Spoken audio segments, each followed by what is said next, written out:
What's going on, everybody? It's your boy GameBat7. Do you like really powerful gear? Are you on the way to get Cloud and you've got this Nelveska Temple battle in front of you and you're getting your butt kicked? Or did you want to know where to get some super awesome gear as well as a rare creature that's going to help you in poaching?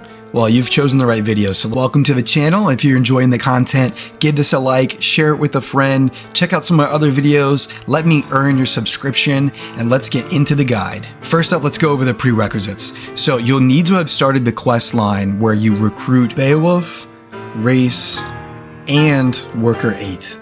And if you need to know how to do this, I have a guide, a link right here, that takes you step by step on how to get up to this point. Alright, so it's chapter 4 and you just wrapped up the events at Zeltenia.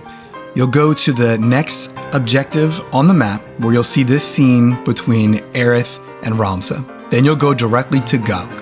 Another scene will happen between Mustadio and his father. I got the speed up option on this so we can just get through this fast. Actually, turns out this is a time machine and is part of the Cloud quest.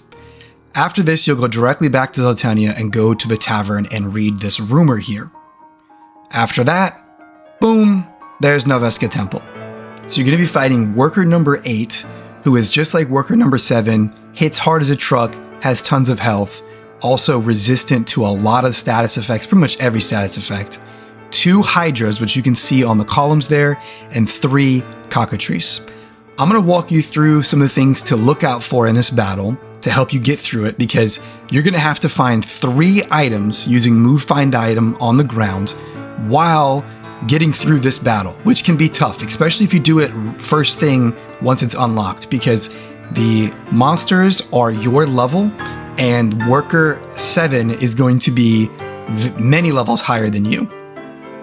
Alright, let's first get to know the map. So this is Nelveska Temple, and as you can see here, I am on the Final Fantasy Tactics Companion App. I will link this in the description below. If you don't know about this, I have a whole video where I use this to break down the poaching guide for the game, and we're going to talk about poaching here in a little bit too. I'll link this video actually right here if you want to see the poaching guide. But right in here you can tell, here are the 2 columns that you can see in the front of the map. One of them, the rare Move Find Item, is Escutcheon II, probably not saying that right, and Javelin II. They look very similar to their standard loot, the regular shield and the regular spear, but their color is a little different. Now, something I need to let you know, when you walk on this and you loot it, it won't say 2 afterwards. It will just say Escutcheon and Javelin. You'll need to know that you got the right one based off the visual cues here. As you can see, it's different. This is a T and it's gold, and this is brown and silver, as opposed to being mostly like bluish silver and a little bit of brown. Now there's the Nagnarok that's inside the temple as well. I honestly don't use that as much, and I've got that in my game. You can get that from poaching animals. It's much easier. These 2 things you can only get from this battle right here, and they are honestly 2 of the best items in the game. That's the whole reason I'm making this video. Also, the Sasuke's Blade, I believe, is the only place you can get it here. We can actually click on it and double check that. Yeah, a ninja can throw it at you, but this Nelveska Temple is going to be the place that you need to get it, and it's all the way in the back side of the map. So, Move Find Item. It's a skill, a movement skill on the chemist job. Chemists themselves inherently have Move Find Item. If you equip Move Find Item on a chemist, you'll actually increase your chances of getting the rare item. I got all of these rares on one playthrough in one try. I didn't have to reload my save by save scumming the autosave system. I got it on the first try, and I'm going to teach you how to do the exact same thing. You've got 2 items on the columns and 1 on the back. Let's talk about the enemies that are going to be in this. Hydras. Now they hit hard. They're going to hit multiple squares at once to their front and their sides. I'll show you in the battle video. You're going to want to tame one of these or get lucky poaching them, but I recommend taming it, so this way you can get its babies, the level 2 and level 3 monsters. They're weak to ice and to wind. So an easy way to exploit this is through geomancers with wind. Some of the elements of the starting area that you load in the battle, you have wind as your element. And ice you can easily do by using any of the Holy Sword skills from a Graeus or a TG Sid and having the Ice brand equipped. Holy Sword and Sword Saint skills are judged based off the element of the sword you're using, which Ice brand has ice, so remember that. If we look at the poach list for this, you can get the Blood Sword or the Scorpion Tail. The Scorpion Tail really helps if you're trying to do kind of like a Graeus build. And a quick description of that is if you use a dual sword build with her, equipping the Ninja 2 swords, and you have the Scorpion Tail equipped in the primary, it's got a weapon power of 23. Her attacks when using Holy Sword will scale off this 23 weapon power as long as you have a sword in the second slot. So it's an easy way to super max out her damage. Now the other loot, the Blood Sword, is a sword that you could only steal from Gafgarian. And the reason I'm mentioning that, not as a spoiler, is you're this far in the game, you already know that you fight him at the gallows, and that's where he has the Blood Sword and you can steal it there. Otherwise, this is the only way you can get the Blood Sword.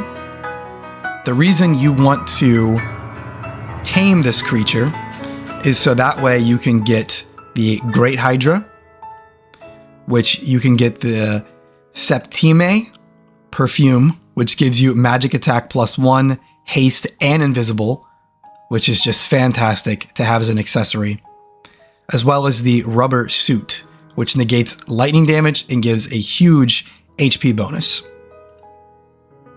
Then the third tier of Hydra is going to be the Tiamat. The Tiamat gives the Wormweave Silk and the Whale Whisker. Both of these are fantastic items as well. So as you can see, it's very worth it to entice one of these to your team or using the tame. And I'll show you how to do that here in just a little bit. Also, you'll be coming across 3 of the cockatrices, and they are very powerful. They have a ranged attack that does good damage. They can fly all over the map, and also they can cast stone on your characters, which can take you out of this map and really mess you up. An easy way to get them is by having a Geomancer with Earth. Some of the starting elements in the area that you begin the battle, you can do earth damage very easily to them. They also have a nice poach, the Featherweave Cloak, which I believe by this point in the game you'll have, but it'll save you some money by getting it. It's not important to tame or to poach them in this fight. You mostly just want to kill them. Now, let's go back to the battle and look how you can set yourself up for success. And also there's a trick to getting up those columns. First thing I want to talk about is the formation. Only one part is key. Move Ramza away from the column and put Worker 8 right next to the column. Okay, the reason is your Chemist is going to hop up Worker 8 to get to the top because Chemists only have a move and a jump of 3. So find your Chemist, so ideally a character with very low Brave, and you can actually make the Brave go lower in battle with an Orator or Beowulf. Lower Brave equals higher chance for rare move find item. You'll want to equip the Germanus boots, so this way you can get a +1 to move and to jump. This will allow you to hop on Worker 8 up to the column. Make sure you know some great item skills, so this way you can revive, heal with X Potion, and also with remedies, remove stone and whatnot. Also, the only thing that was different from that Chemist build is I put on Mana Shield. So this way, when the Chemist would be one-shotted by Worker 7, the boss, the Mana Shield would absorb the ranged attack. Now, Mustadio is an important character for me in this as well. He's going to be switched to an Orator. He's going to equip gear that's going to increase his magic attack. So this way, he will have a better chance of enticing one of the enemy Hydras to join our team.